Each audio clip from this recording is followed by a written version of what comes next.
നമുക്ക് compliment system പഠിക്കാം. എന്താണ് ഇതിൽ നടക്കുന്നത്? ഇതിൽ കുറേ പ്രോട്ടീൻസ് ഉണ്ട് അല്ലേ. ഒരു കാസ്കേഡിങ് എൻസൈം സിസ്റ്റമാണ്. നമുക്ക് പറയാം കോംപ്ലിമെൻ്റ് എന്ന് പറയുന്നത് കാസ്കേഡിങ് എൻസൈം സിസ്റ്റമാണ്. നമ്മൾ ഒരു ആൻറ്റിജനെ റെക്കഗ്നൈസ് ചെയ്തു, അതായത് നമ്മുടെ സെൽസ് അല്ലേ റെക്കഗ്നൈസ് ചെയ്തു, അതിനെ ഫാഗോസൈറ്റോസിസ് ഒക്കെ ചെയ്ത് അതിനെ ഡിസ്ട്രോയ് ചെയ്യണ്ടേ. അപ്പോൾ ആ ഒരു ആക്ഷനിൽ വരുന്ന ഒരാളാണ് കോംപ്ലിമെൻറ്റ് പ്രോട്ടീൻസ്. ഇഷ്ടം പോലെ ആൾക്കാരുണ്ട് നമ്മുടെ മൈക്രോബിനെ കൊല്ലാനായിട്ട് ഹെൽപ്പ് ചെയ്യുന്ന ആൾക്കാർ. ഓക്കെ, നമ്മൾ ഒപ്സോണൈസേഷനൊക്കെ പഠിച്ചില്ലേ, അതുപോലെ ഒപ്സോണൈസേഷനിലൊക്കെ എന്തൊക്കെയാണ് നമ്മൾ പറഞ്ഞത്? ഒരുക്കി വിടുന്ന ആൾക്കാർ അല്ലേ. അതായത് ആരെയാണ് കില്ല് ചെയ്യേണ്ടത് അവരെ ഒന്ന് ടാഗ് ചെയ്ത് വിടുന്ന ആൾക്കാരാണ് ആര്? നമ്മുടെ കോംപ്ലിമെൻറ്റ്. അപ്പോൾ ഇതിൽ കുറേ പ്രോട്ടീൻസ് ഉണ്ട്, അവർക്ക് പല പല ഫങ്ഷൻസ് ഉണ്ട്. അപ്പോൾ നമുക്കത് പഠിക്കാം. ഫസ്റ്റ് ആരാണ്? ഇനിഷ്യേറ്റേഴ്സ്. ഇനിഷ്യേറ്റേഴ്സ് ആരൊക്കെയാണ്? Example C1q, MBL and 5 Collins. Okay, ഇനി അടുത്തത് വരുന്നത് എന്താണ്? കൺവെർട്ടേഴ്സ്, ആക്ടിവേറ്റേഴ്സ്. ഓക്കെ, എന്താണ് അവർ? C1R, C1S, C4B, C2A. ഇത് അതിൻ്റെ എക്സാമ്പിളാണ്. ഓക്കെ, ഇനി എൻസൈംസ് ഉണ്ട്. ഓക്കെ, ഏതാണ്? C3 കൺവെർട്ടേഴ്സ്, അതുപോലെ തന്നെ C5 കൺവെർട്ടേഴ്സ് ഒക്കെ എന്താണ്? എൻസൈംസ്. അപ്പോൾ ഇനിഷ്യേറ്റേഴ്സ് ഉണ്ട് തുടങ്ങാനായിട്ട് അല്ലേ, തുടക്കം കുറിക്കുന്ന ആൾക്കാർ. പിന്നെ കൺവെർട്ടേഴ്സ്, ആക്ടിവേറ്റേഴ്സ് ഒക്കെ ഉണ്ട്. പിന്നെ എന്താണുള്ളത്? ഒപ്സോണിൻസ് ഉണ്ട്. ഒപ്സോണിൻസ് എന്ന് പറയുന്നത് എന്താണ്? നമ്മുടെ മൈക്രോബിനെ അല്ലേ ടാഗ് ചെയ്ത് വെക്കുന്നു, ഇവരെയാണ് കൊല്ലേണ്ടത് എന്ന് നമ്മുടെ ഫാഗോസൈറ്റോസിസ് ചെയ്യുന്ന സെൽസിന് മനസ്സിലാകണം. ഓക്കെ, അതാണ് ഒപ്സോണിൻസ്. ഒരുക്കി വിടുന്നു, കൊല്ലാനായിട്ട് ഒരുക്കി വിടുന്നു അല്ലേ. അത് ഏതൊക്കെയാണ്? കോംപ്ലിമെൻറ്റ് C3Bയും C4Bയും. നമുക്കിത് ഡീറ്റെയിൽ ആയിട്ട് പഠിക്കാം. ഓക്കെ, ഇനി അനാഫൈലാടോക്സിൻസ് ഉണ്ട്. അനാഫൈലാടോക്സിൻസ് എന്ന് പറയുന്നത് എന്താണ്? നമ്മുടെ ഇൻഫ്ലമേഷനൊക്കെ മീഡിയേറ്റ് ചെയ്യുന്ന ആൾക്കാർ. ഓക്കെ, അപ്പോൾ അത് ആരൊക്കെയാണ്? C3A, C4A, C5A. ഓക്കെ, അപ്പോൾ അനാഫൈലാടോക്സിൻ എന്ന് പറയുമ്പോൾ A ഓർത്താൽ മതി. Okay, A, C3A, C4A, C5A. ഇനി നമ്മുടെ ഒപ്സോണിൻ ഏതാണ്? C3B, C4B. മനസ്സിലായല്ലോ. ഇനി മെംബ്രെയിൻ അറ്റാക്ക് കോംപ്ലക്സ് ഉണ്ട്. അതായത് ഒന്ന് നമ്മൾ ഒരുക്കി വിടുന്നു, രണ്ട് ഇൻഫ്ലമേഷൻ ഉണ്ടാവുന്നു, പല പല കെമിക്കൽസൊക്കെ റിലീസ് ചെയ്തു നമ്മുടെ മൈക്രോബ്സിനെയൊക്കെ കൊല്ലാനായിട്ട് നോക്കുന്നു. അപ്പോൾ അതിൻ്റെ ഭാഗമായിട്ട് എന്തുണ്ടാവും? ഇൻഫ്ലമേഷൻ. അങ്ങനെയുള്ള പ്രോസസ്സ് ക്യാരി ചെയ്യുന്ന ഏതൊക്കെയാണ്? C3A, C4A and C5A. ഇനി അടുത്തത് എന്താണ്? Membrane attack complex. അതായത് നമ്മുടെ മൈക്രോബിൻ്റെ സെൽ മെംബ്രെയിനിൽ ഇവരൊരു മെംബ്രെയിൻ അറ്റാക്ക് കോംപ്ലക്സ് ഉണ്ടാക്കുകയാണ്. ഓക്കെ, അപ്പോൾ എന്ത് പറ്റും? അവിടെ ഒരു പോർ ഫോം ചെയ്യും, അതിൽ കൂടി എന്ത് പറ്റും? കണ്ടൻറ്റ് അല്ലേ, നമ്മുടെ മൈക്രോബിൻ്റെ കണ്ടൻറ്റ് എല്ലാം പുറത്തോട്ട് പോയി അവിടെ ലൈസിസ് സംഭവിച്ചു, ഡെത്തായി. ഓക്കെ, ഇനി കോംപ്ലിമെൻറ്റ് റിസപ്റ്റേഴ്സ് ഉണ്ട്.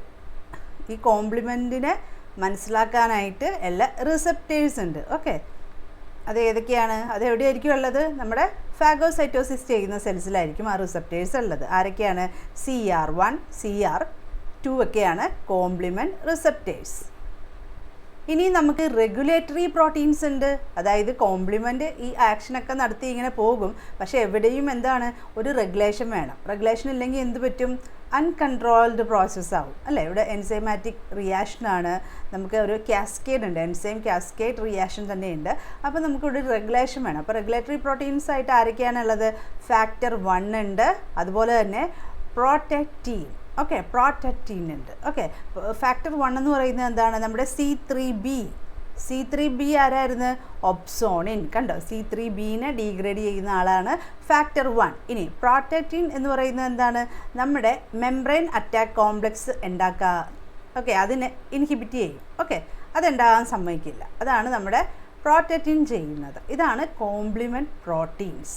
ഓക്കെ, അതിലെല്ലാ ആളുകളാണ് പൊതുവായിട്ട് പഠിച്ചേക്കുന്നത്. ഇനി നമുക്കത് ഡീറ്റെയിൽ ആയിട്ട് പഠിക്കാം. പഠിക്കുമ്പോൾ കുറച്ച് നിങ്ങൾക്ക് ക്വസ്റ്റ്യൻസ് വരുമ്പോഴത്തേക്കും C3A ആണോ, C3B ആണോ, C4A ആണോ, C4B ആണോ, അഥവാ C5AB ഏതൊക്കെയാണ് എന്നുള്ളൊരു കൺഫ്യൂഷൻ വരും. അപ്പോൾ നന്നായിട്ട് ക്ലിയറായിട്ട് മനസ്സിലാക്കി പഠിച്ചോളണം. അതുപോലെ തന്നെ മാക്സിമം ഷോർട്ട് നോട്ട്സൊക്കെ ഉണ്ടാക്കി അതുപോലെ തന്നെ മാക്സിമം റിവൈസ് ചെയ്യുക. ഓക്കെ, അപ്പോൾ നമ്മൾ ഈ മിക്കവരും എന്താണ്? Heat labile പ്രോട്ടീൻസാണ്. ഓക്കെ, നമ്മുടെ കോംപ്ലിമെൻറ്റിൽ ചിലവരൊക്കെ ഹീറ്റ് റെസിസ്റ്റൻ്റ് ഉള്ളവരുണ്ട്. ഓക്കെ, അപ്പോൾ എന്താണ് ഇവർ ചെയ്യുന്നത്? ഇവരൊരു cascading, act like cascading pattern. അതായത് ഒരാളെ അടുത്ത ആളെ ആക്ടിവേറ്റ് ആക്കി അല്ലേ, പിന്നെ അവിടെ വേറെ അടുത്തടുത്ത എൻസൈംസ്, പിന്നെ വേറെ വേറെ റിയാക്ഷൻസ്, ഇങ്ങനെ ഒരു ചെയിൻ ഓഫ് റിയാക്ഷൻസ് ആണ്. അതിനെയാണ് കാസ്കേഡിങ് പാറ്റേൺ. ഓക്കെ, അത് കഴിഞ്ഞിട്ട് ലാസ്റ്റ് എന്തായി? ലൈസ് ചെയ്യുന്നു. എന്താണ് ലൈസ് ചെയ്യുന്നത്? സെൽ മെംബ്രെയിൻ ഇവർ ലൈസ് ചെയ്യുന്നു. മനസ്സിലായോ? അതുപോലെ തന്നെ എന്താണ്? ഫാഗോസൈറ്റോസിസിന് ഹെൽപ്പ് ചെയ്യുന്നു അല്ലേ, ഫാഗോസൈറ്റോസിസ്. ഓക്കെ, പിന്നെ എന്ത് ചെയ്യുന്നു അവർ? Promote inflammation. അപ്പോൾ എന്തൊക്കെയാണ് ഇവർ ചെയ്യുന്നത്? ലൈസിസ്, ഫാഗോസൈറ്റോസിസിന് ഹെൽപ്പ് ചെയ്യുന്നു, പിന്നെ ഇൻഫ്ലമേഷൻ. ഓക്കെ, പിന്നെ നമുക്ക് ഇതിൻ്റെ ഔട്ട്കം എന്താണ്? നമുക്ക് പറയാം എന്താണ്? എൻഹാൻസ്മെൻറ്റ് ഓഫ് ഫാഗോസൈറ്റോസിസ് അല്ലേ, ഫാഗോസൈറ്റോസിസ് എൻഹാൻസ്മെൻറ്റ് ചെയ്യുന്നു. നമ്മൾ എൻഹാൻസ്മെൻറ്റ് ഓഫ് ഫാഗോസൈറ്റോസിസ് എന്ന് പറഞ്ഞാൽ എന്താണ്? ആ പ്രോസസ്സിന് എന്താ നമ്മൾ പറയുന്നത്? ഒപ്സോണൈസേഷൻ അല്ലേ, ഒപ്സോണൈസേഷൻ അല്ലേ. വിക്റ്റിമിനെ നമ്മൾ പ്രിപ്പയർ ചെയ്ത് വിടുന്നു കൊല്ലാനായിട്ട് അല്ലേ, പ്രിപ്പയർ വിക്റ്റിം ഫോർ. അപ്പോൾ നമ്മൾ ഈ ഫാഗോസൈറ്റോസിസ് എൻഹാൻസിങ് കോംപ്ലിമെൻറ്റിന് എന്താ നമ്മൾ പറയുന്നത്? ഒപ്സോണിൻസ്. ഓക്കെ, ഒപ്സോണിൻസ് എന്ന് പറയുന്നത് ഫാഗോസൈറ്റോസിസ് എൻഹാൻസ് ചെയ്യുന്ന കോംപ്ലിമെൻ്റ് ആണ് ഒപ്സോണിൻസ്. അതിന് എക്സാമ്പിൾ എന്താ നമ്മൾ പറഞ്ഞത്? C3Bയും C4Bയും. Okay okay, opsonin. അപ്പോൾ ഒപ്സോണൈസേഷൻ എന്ന് പറഞ്ഞു കഴിഞ്ഞാൽ എന്താണ് ഉദ്ദേശിക്കുന്നത്? നമ്മൾ മൈക്രോ ഓർഗാനിസത്തിനെ കോട്ട് ചെയ്യുകയാണ് അല്ലേ. എന്ത് വെച്ചിട്ട് കോട്ട് ചെയ്യുന്നു? മൈക്രോബിനെ കോട്ട് ചെയ്യുന്നു വിത്ത് സെറം കമ്പോണൻറ്റ്. നമ്മുടെ ഈ കോംപ്ലിമെൻ്റ് ഒക്കെ എവിടെയാണ് ഉള്ളത്? അതായത് സെറത്തിലാണ് എന്തുള്ളത്? ഈ കോംപ്ലിമെൻ്റ് ഉള്ളത് കേട്ടോ. അപ്പോൾ നമ്മൾ മൈക്രോബിനെ പൊതിഞ്ഞു അല്ലേ, എന്ത് വെച്ച്? നമ്മുടെ കോംപ്ലിമെൻറ്റ് വെച്ച്. അപ്പോൾ എന്ത് പറ്റും? നമുക്ക് റെക്കഗ്നിഷൻ. ആർക്ക് റെക്കഗ്നൈസ് ചെയ്യാൻ പറ്റും? നമ്മുടെ ഫാഗോസൈറ്റോസിസ് ചെയ്യുന്ന സെൽസിന് റെക്കഗ്നൈസ് ചെയ്യാൻ പറ്റും. ഓക്കെ, റെക്കഗ്നൈസ് ചെയ്തിട്ട് എന്താകും? അവരെ ഇൻജസ്റ്റ് ചെയ്യും ബൈ ഫാഗോസൈറ്റിക് സെൽ.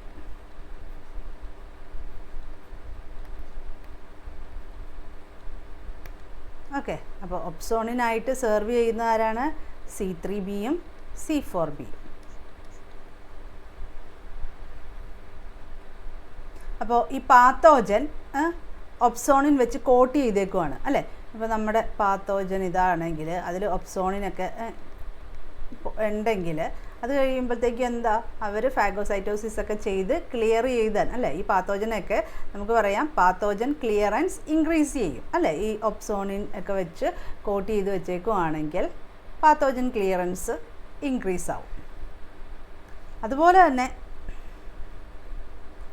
ആൻറ്റിബോഡിയും കൂടി ഉണ്ടെന്ന് ഓർത്തോ. നമുക്ക് പറയാം ഇഫ് ബോത്ത് ആൻറ്റിബോഡി, ആൻറ്റിബോഡി ഈ ആൻറ്റിജന് ഇല്ലേ, ഇതിലൊരു ആൻറ്റിജൻ ഉണ്ട്, അതിൽ നമ്മുടെ ആൻറ്റിബോഡി അറ്റാച്ച് ചെയ്തിട്ടുണ്ട്. ഓക്കെ, അതുകൂടാതെ ഇവിടെ എന്തുണ്ട്? ഒപ്സോണിനും വന്ന് ബൈൻഡ് ചെയ്തിട്ടുണ്ട് അല്ലേ. അങ്ങനെയാണെങ്കിൽ എന്താ? ക്ലിയറൻസ് കൂടുകയോ കുറയോ? ഇപ്പോൾ ആൻറ്റിബോഡി ആൻഡ് C3B ഒപ്സോണിൻ രണ്ടും കൂടെ ഉണ്ടെങ്കിൽ എന്ത് പറ്റും? പാത്തോജൻ ബൈൻഡിങ് മാക്സിമം ആവും. ഓക്കെ, രണ്ടിൻ്റെയും കൂടി ആക്ടിവിറ്റി കൊണ്ട് നമുക്ക് പറയാം പാത്തോജൻ ബൈൻഡിങ് മാക്സിമം.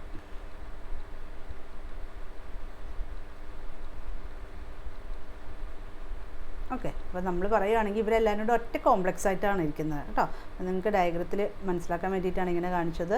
നമ്മളെന്താ പറയുന്നത്? ഇവരെല്ലാവരെയും കൂടി ഒറ്റ.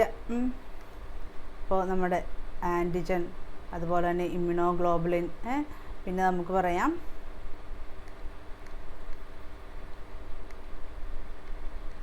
ഇമ്മ്യൂണോഗ്ലോബുലിൻ,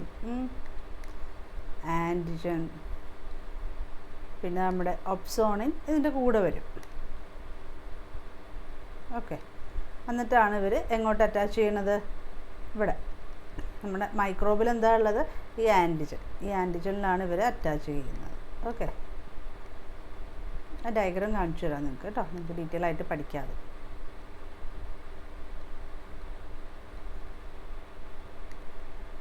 ഓക്കെ, എല്ലാവരും കൂടെ അല്ലേ ആൻറ്റിബോഡിയും കോംപ്ലിമെൻറ്റും എല്ലാം ഉണ്ടെങ്കിൽ എന്താണ് ബൈൻഡിങ് കുറേ ഉണ്ടാവും. അപ്പോൾ പാത്തോജൻ ക്ലിയറൻസും പെട്ടെന്ന് ശരിയായിക്കോളും. ഓക്കെ, ഇനി നമുക്ക് കോംപ്ലിമെൻ്റ് ആക്ടിവേഷൻ പറയാം.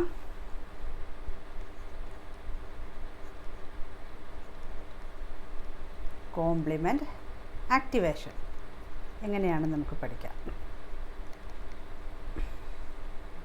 ഫസ്റ്റ് ഇവർ ഇനാക്റ്റീവ് ഫോമിലാണ് ഇരിക്കുന്നത്. ഓക്കെ, എപ്പോഴും ആക്റ്റീവ് ഫോമിൽ ഇരുന്നാൽ ശരിയാകുമോ അല്ലേ? നമുക്ക് പാത്തോജൻ വരുമ്പോൾ മാത്രമേ ഇവർ ആക്റ്റീവ് ആയാൽ മതി. അത് കഴിഞ്ഞ ശേഷം ഇവരെന്താകും? ആക്റ്റീവ് ആകും.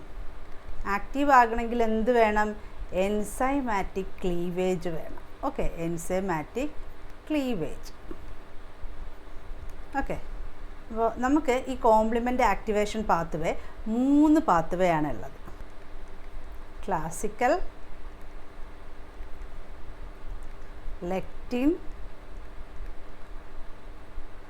And alternative.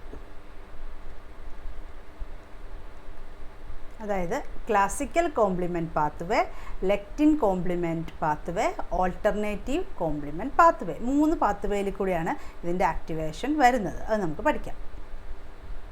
പിന്നെ അതുകൂടാതെ നമുക്ക് റെഗുലേറ്ററി പാത്വേ ഉണ്ട് കേട്ടോ. അതായത് കോംപ്ലിമെൻ്റ് ആക്ടിവേഷൻ നടക്കുന്നത് ഈ 3 പാത്വേയാണ്.